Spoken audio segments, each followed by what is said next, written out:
At 5:43, on a Sunday evening in late October, I was sitting at a red light outside Durham, North Carolina, 28 minutes from the house I had shared with my wife for 37 years, when my housekeeper called and said, "Mr. Mercer, please don't sign anything Susan puts in front of you tonight."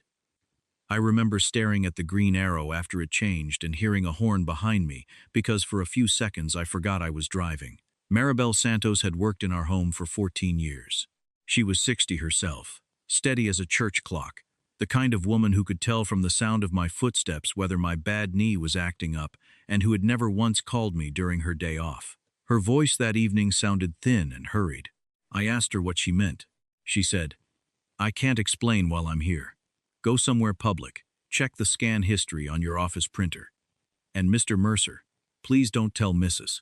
Mercer I called you." Then she hung up. I was 66 years old. I had spent 41 years running a custom millwork company, started by my father in a rented cinderblock shop, and I had never in my life been frightened by a printer. That changed 10 minutes later. I pulled into the parking lot of a pharmacy, went inside, bought a bottle of water I didn't need, then sat at a little table near the photo counter and opened the cloud account connected to the machine in my home office. I almost closed it again because the first few images looked harmless. A copy of my driver's license, an old tax return, the front page of an insurance policy. Then I saw 7 pages of my signature, clipped from checks, contracts, Christmas cards, even a birthday note I had written to Susan 2 years earlier. The next file was worse. It was a draft resolution from Mercer Architectural Millwork, stating that because of recent cognitive decline, I was voluntarily transferring temporary voting authority over my 58% ownership interest to my younger brother, Keith. I had never seen that document. I had never agreed to it. I had never been diagnosed with cognitive decline. The page after that was a physician's letter saying I had shown signs of impaired judgment, memory loss, and episodic confusion significant enough to compromise business decision-making. The doctor's name meant nothing to me. I read the letter 3 times before I noticed the date. It was dated 12 days earlier. I had been in Nashville that entire week, negotiating a hotel renovation contract. My wife knew that. My brother knew that. And someone had prepared a letter claiming a doctor had evaluated me in Raleigh while I was 2 states away. If you're a husband who has ever trusted the person sleeping beside you, or a brother who has ever believed blood meant there were certain lines nobody would cross, you know what happened inside me then. It wasn't rage first. Rage would have been easier. What came first was embarrassment, a deep and private shame that made me feel stupid for every time Susan had said, "You handle the shop, I'll handle the paperwork." And every time Keith had laughed about me being old-fashioned because I still carried a notebook instead of putting everything into an app. I wanted to call them both. I wanted to demand an explanation. Instead, I remembered Maribel's last sentence. "Don't tell Mrs. Mercer I called you." I opened the remaining files. There was a draft power of attorney. There was a transfer instruction for a line of credit tied to the company's warehouse. There was a form authorizing Keith to negotiate a sale of industrial property owned by the business. And there was a cover sheet addressed to a mobile notary scheduled to come to my house at 8 o'clock that night. Under the appointment description were 6 words that made my hands go cold. Client unaware of full document package. I checked my watch. It was 6:08. Susan had texted me 20 minutes earlier saying she had made pot roast and asking what time I would be home. I wrote back that traffic was backed up and I might be late. Then I did the one thing the old version of me would never have done. I called someone before I called my wife. Her name was Andrea Collins, and she had been our corporate attorney for 9 years. I caught her at home while she was carrying groceries in from her car. I said, "Andrea, I think somebody is trying to take my company from me." She stopped joking immediately. I sent her the files. 3 minutes later, she called back and asked whether I was somewhere safe and whether Susan knew I had seen them. I told her no. Andrea said, "Keep it that way. Do not sign anything. Do not accuse anyone. Preserve the files exactly as they are, and don't delete or rename them." Then she asked me a question I should have asked myself years earlier. Who has administrator access to the printer account? Susan did. Keith did too because he sometimes printed bids from my home office when we worked late. Andrea told me to forward her the account audit log. When I opened it, I saw that nearly every suspicious scan had been uploaded from Susan's phone. A smaller group had come from Keith's laptop. I sat there under fluorescent lights, listening to a pharmacist call out prescription names, while the last 3 decades of my life rearranged themselves. Susan and I had married when I was 29. We had survived 2 miscarriages, my father's death, her mother's dementia, the 2008 crash, and the awful 18 months when our daughter Claire stopped speaking to us after her first marriage fell apart, and she blamed us for telling her the truth about the man she had married. Susan had stood next to me at funerals. She had slept in a chair beside me after my knee replacement. She knew exactly how much that company meant to me because she had watched me sweep sawdust from the floor when there were only 4 employees and had been there the day we hired our 100th. Keith was 7 years younger than me. After our father died, I had bought out 2 small debts Keith had accumulated and given him a minority stake in the company because I wanted him to have something permanent. I used to tell people my greatest accomplishment wasn't the business. It was that my brother and I had never let money come between us. Sitting in that pharmacy, I realized there are statements a man should never make too proudly because life has a way of testing them. Andrea asked me whether there was anyone in the house who could tell us what had been happening. I told her about Maribel. She told me to call her only if Maribel could speak safely. I waited until 6:37, then dialed. Maribel whispered, "I'm at my sister's now." I asked what she had seen. She told me that 3 weeks earlier, Susan had begun using my office after I left for work, something she rarely did. Twice, Keith had come through the side door around lunchtime. The first time, Maribel thought nothing of it. The second time, she heard Susan say, "Once Richard signs, we don't need to keep asking permission. My name is Richard Mercer." Nobody at home called me Richard unless they were angry, formal, or talking about me instead of to me. Maribel said she had found torn drafts in the office trash and a FedEx envelope Susan told her to burn in the fireplace. "She has never asked me to burn mail before," Maribel said, "so I didn't." She had taken the envelope home instead. Inside was correspondence from a private physician consulting service and a photocopy of a check written from Keith's personal account. The memo line read, "Evaluation preparation." Andrea went silent when I told her. Then she said, "Richard, this is no longer just a family dispute."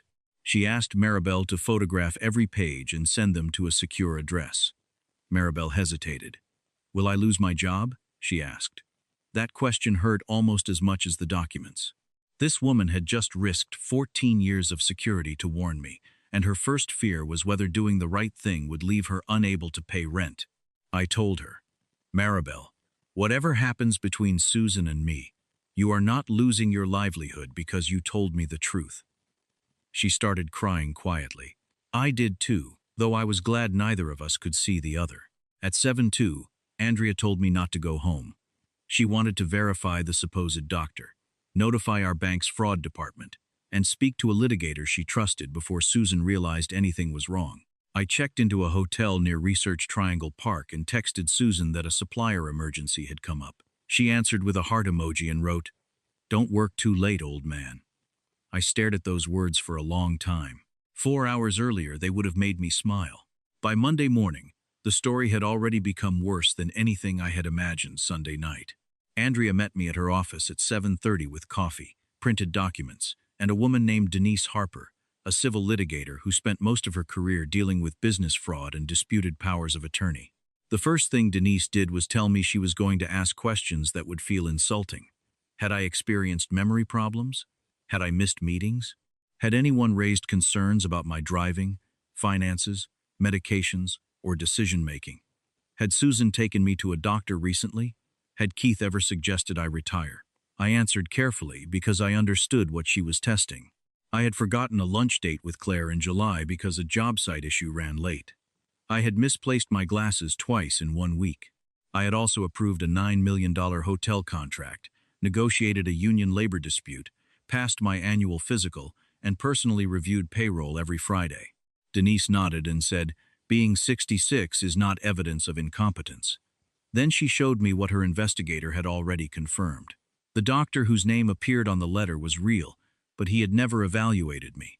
His office had been contacted by an intermediary asking whether he performed capacity evaluations, but no appointment had ever been scheduled under my name. The signature at the bottom of the letter appeared copied from a public medical board filing. Denise had also contacted the mobile notary, whose name appeared on the appointment sheet. The notary admitted Susan had booked an 8 o'clock visit and described the documents as estate planning paperwork for her husband. Susan canceled the appointment at 7:41 after I told her I was staying away overnight. That detail mattered. They had expected me home. They had expected dinner. They had expected me tired from a weekend trade show, probably with a glass of wine in my hand, and they had expected me to sign whatever Susan placed in front of me. What they did not expect was Maribel. By 10 that morning, Andrea had placed new dual authorization controls on the company's main accounts, removed Keith's ability to execute ownership changes without board review, suspended external access to our document vault, and preserved every audit log. We did not steal anything from him or fabricate a crisis. We simply closed doors he had apparently assumed would remain open. Denise sent preservation notices to Susan, Keith, the physician service, and the notary. That step guaranteed Susan would know something was wrong, so we planned the timing carefully. Before the notices went out, I asked Andrea to check one more thing. For almost 20 years, the company had owned 8 acres behind our main facility. Developers had been approaching us for months because a large medical complex was going in nearby. Keith had pushed aggressively to sell.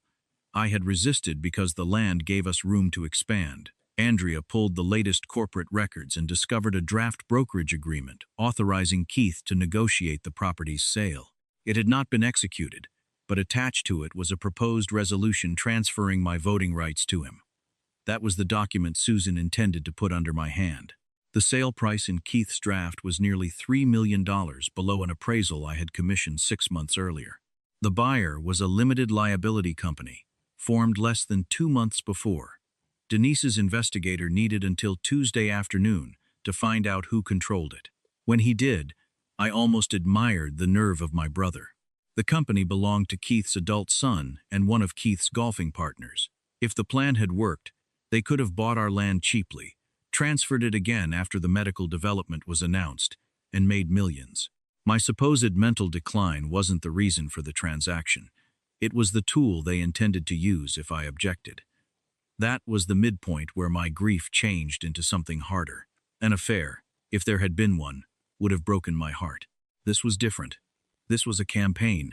Somebody had gathered my signatures, manufactured a medical narrative, arranged a notary, lined up a buyer, and built paperwork that turned my age into evidence against me. The worst part was that Susan knew precisely which weakness to exploit. For the last 2 years I had occasionally joked about retiring because my knee hurt and I hated learning new software. She had taken ordinary complaints from a tired husband and helped convert them into a story that I was failing mentally. Denise looked across the conference table and said, "Richard, in this point forward, do not let guilt make your decisions for you." I knew exactly what she meant. I had spent my life solving family problems with money and patience. Keith missed a mortgage payment. I covered it. Claire needed help after the divorce. I paid her lawyer. Susan wanted to renovate the kitchen. I said yes before I knew the cost. I had confused providing for people with protecting relationships. Those are not the same thing. By Wednesday, Keith knew his electronic access had changed and called me 6 times. I let every call go to voicemail. His first message sounded amused. "Hey, old man, IT messed something up." The third sounded irritated. "Richard, call me. We have bids due." The sixth said, "Whatever you think is happening, don't do anything stupid." That one I saved twice. Susan called more carefully. "Are you coming home?" she asked. I told her I would return Thursday evening. She said she missed me. Then, after a pause, she asked, "Did Maribel say anything strange to you?" That was the moment I knew Maribel had been in danger of being blamed from the beginning. I answered, "Why would she?" Susan laughed and said, "No reason." I spent Wednesday night in the hotel staring at the ceiling, imagining the woman I had slept beside for 37 years walking through our house wondering what I knew. I wanted to hate her cleanly. I couldn't. Love does not switch off just because evidence arrives. That is one of the cruelest things about betrayal. Your mind can understand the facts before your body understands that the person attached to all your memories is no longer safe. Thursday afternoon, before I went home, I met Claire at a quiet coffee shop in Cary. She was 39 now, an occupational therapist, divorced, remarried, and far less patient with family nonsense than she had been at 25. I had resisted bringing her into the situation because the original documents mentioned transferring my authority to Keith, not Claire, and I did not want my daughter turned into a weapon between her parents. But Denise had found text messages in a company-owned device Keith used, and Claire's name appeared in them. We had no legal right to read Susan's private phone, but the company laptop belonged to Mercer Architectural Millwork, and Keith had synchronized messages onto it, despite a written policy warning that company devices were monitored. One message from Keith to Susan read, "Once R is sidelined, C will complain. You handle her." Another said, "Don't let Claire get him to an outside doctor." I needed my daughter to hear the truth from me before somebody else shaped it. I showed her enough documents to explain the danger without drowning her in every detail. She went pale. "Mom did this?" she asked. I said, "The evidence says she participated." Claire pressed both palms against the table and looked out the window for nearly a minute. Then she asked a question nobody else had. "Dad, what do you want from me?" I told her, "Nothing except don't sign anything, don't confront anyone, and don't let either of them convince you this is about choosing sides." She nodded. Then she said, "I'm choosing the side where people don't forge medical letters about my father." That was Claire. I almost laughed, but instead I reached across the table and held her hand. I told her something I should have told her years before. "You are not inheriting my problem just because you're my daughter." That distinction mattered to me. I was not going to respond to one set of relatives fighting for control by handing control to another relative and calling it protection. Andrea had already helped me restructure the company so that no one person, including Claire, could seize voting control through my absence. A professional fiduciary and 2 independent directors would handle emergency decisions if I was ever genuinely incapacitated. My estate would eventually benefit Claire and my grandchildren, but they would not become custodians of my independence while I was alive. At 6:15 that evening, I drove home. Susan had set the dining room table for 2. There was roast chicken, green beans, mashed potatoes, the same meal she used to make for my birthday when money was tight. For a second, I hated her for remembering. Then I hated myself for being moved by it. She hugged me at the door. I let her. Her cheek touched mine, and I smelled the perfume I had bought her the previous Christmas. "Rough week?" she asked. "You could say that." We ate for 20 minutes with the kind of ordinary conversation people have when one of them thinks ordinary life still exists. She asked about the trade show. I asked whether the dishwasher repairman had come. My heartbeat was so loud I wondered if she could hear it. At 6:42, she carried 2 wine glasses from the kitchen and placed one in front of me. I did not touch it.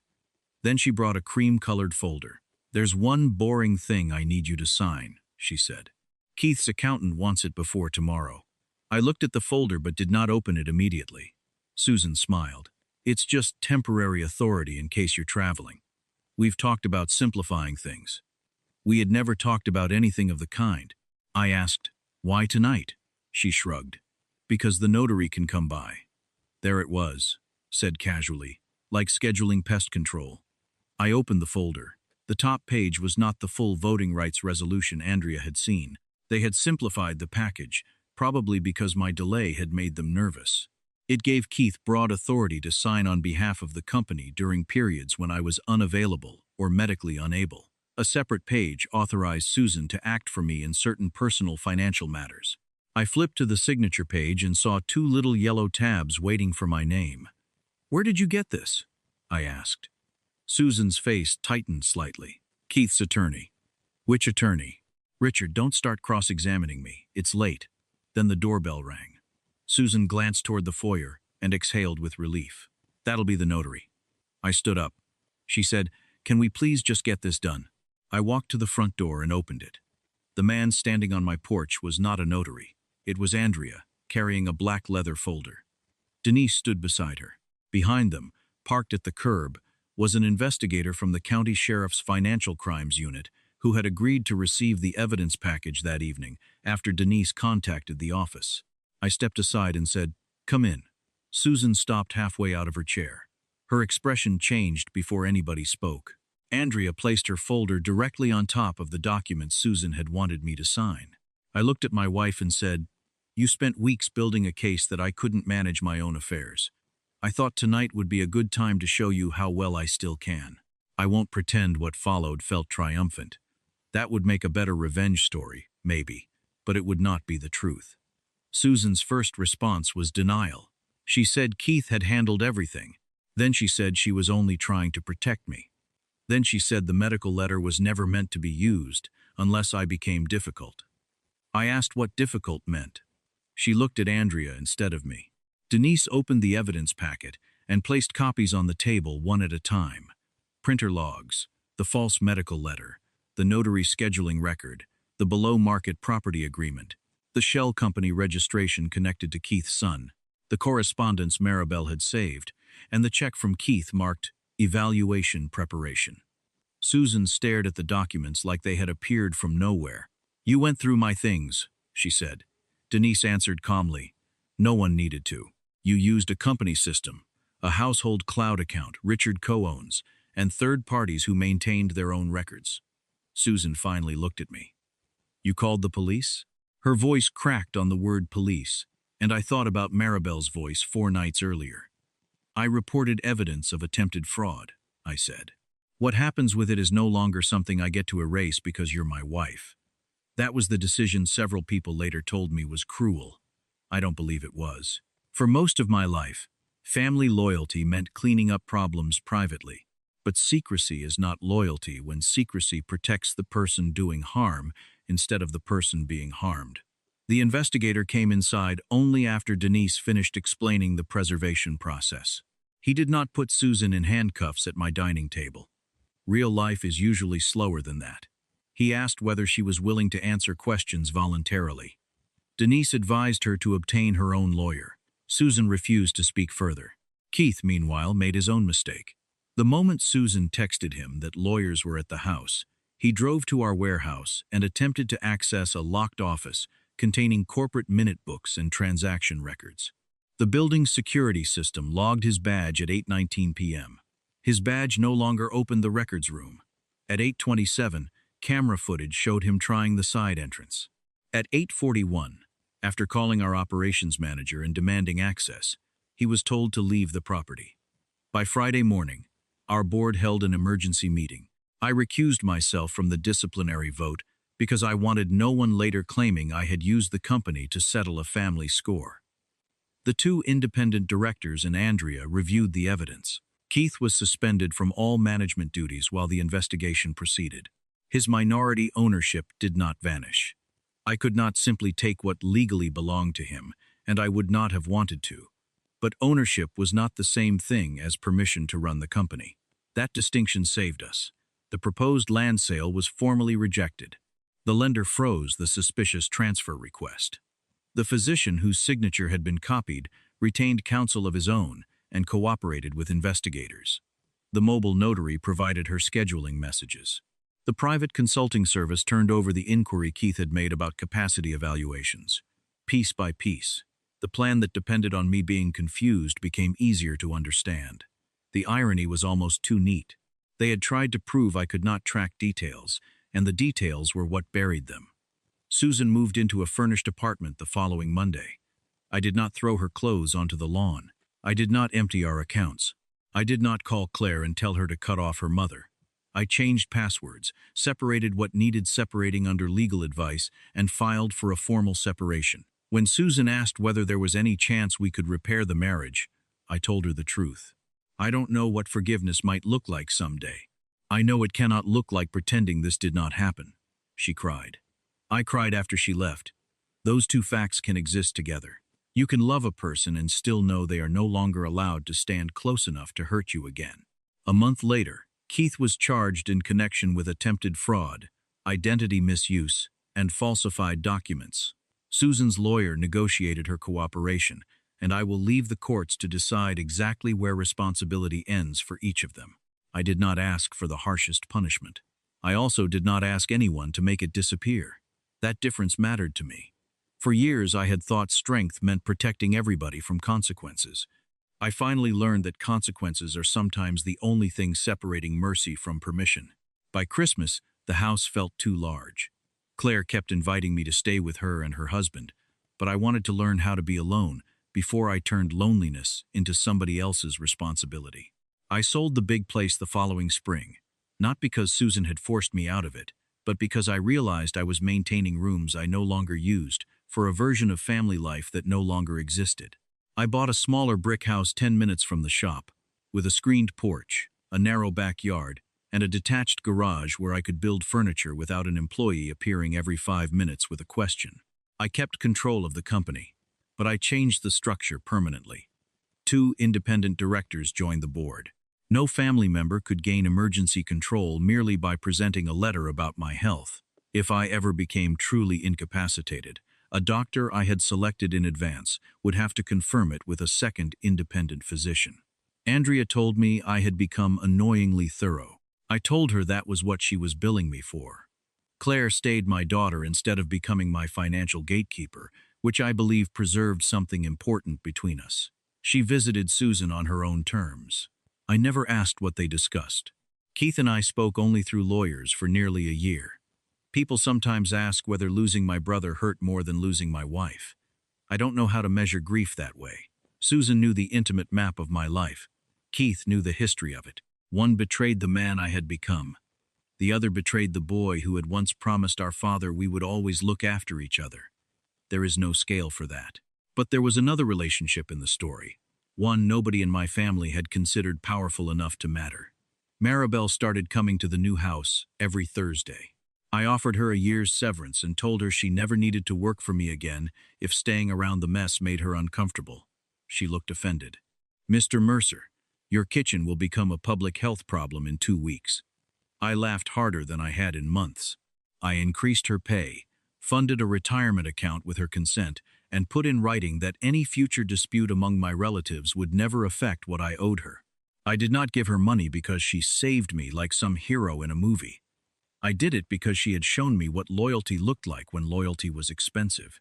The easiest thing for Maribel would have been to throw away that envelope, clean the office, collect her paycheck, and tell herself family business was none of hers. Instead, she risked 14 years of work because she believed I deserved the truth. There is a blue ceramic bowl just inside my back door now. Maribel puts my workshop keys in it every Thursday because I am forever leaving them in the garage. The first week she did it, I smiled because it reminded me of all the small routines people perform when they care about whether your life runs smoothly. Susan used to laugh about those habits. Keith barely noticed them. I notice them now. That may be the greatest change in me. It has been 3 years since the Sunday Maribel called me. I am 69 now. Mercer architectural millwork is smaller than it was when Keith and I ran it together, but it is healthier. We turned down a reckless expansion, paid off a line of credit early, and promoted a project manager who had worked for us since he was 23 into the chief operating role. I am still chairman, though I work 4 days a week and spend Friday mornings making things nobody ordered. Claire says retirement is slowly sneaking up on me. I tell her I prefer the phrase selective employment. Susan and I eventually divorced. The settlement was handled by professionals, not by revenge. She received what the law and our agreements entitled her to. I kept what was mine. We communicate politely when necessary because we have a daughter and 2 grandchildren who deserve holidays that are not hostage negotiations. I have never remarried. Maybe I will. Maybe I won't. What matters is that I no longer confuse having someone beside me with being safe beside them. Keith accepted a plea arrangement and lost his management role permanently. We have spoken twice face-to-face since then. The second time, at a funeral for one of our old foremen, he told me he had convinced himself I was standing in the way of the company's future. I asked whether that explained the fake medical letter. He looked at the floor and said no. That was the closest thing to honesty I had heard from him in years. I did not tell him I forgave him because I wasn't sure I had. I did tell him I hoped he built a life that did not require stealing pieces of mine. Then I walked away. Brothers and husbands listening to me may wonder whether I wish I had discovered the plan sooner.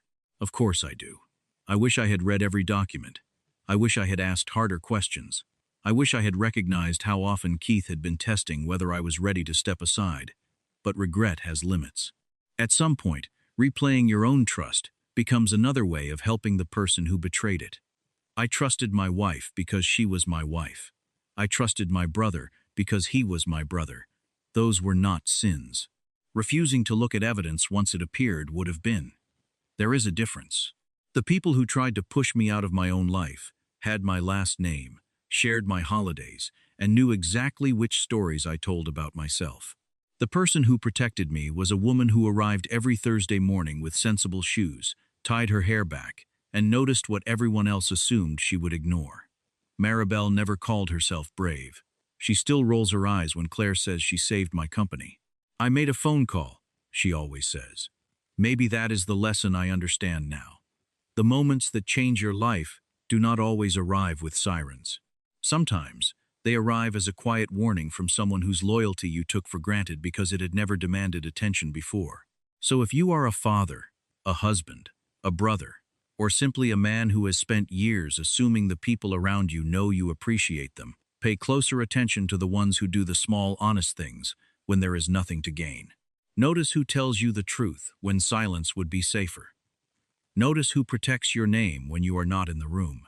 And if someone you trust ever calls you with fear in their voice and tells you not to sign what is waiting on your table, do not let pride make you rush home looking for a fight. Find the truth first. Preserve it. Get help from people who know what they are doing. Then make your decisions with your eyes open.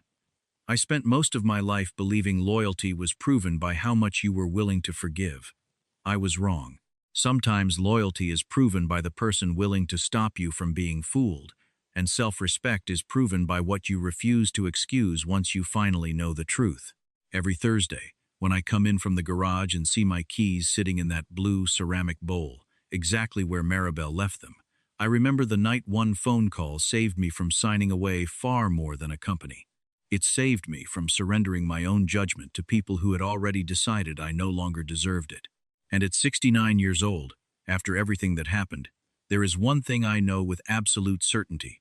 Growing older does not make a man less entitled to control his own life, and loving your family does not require handing them the pen.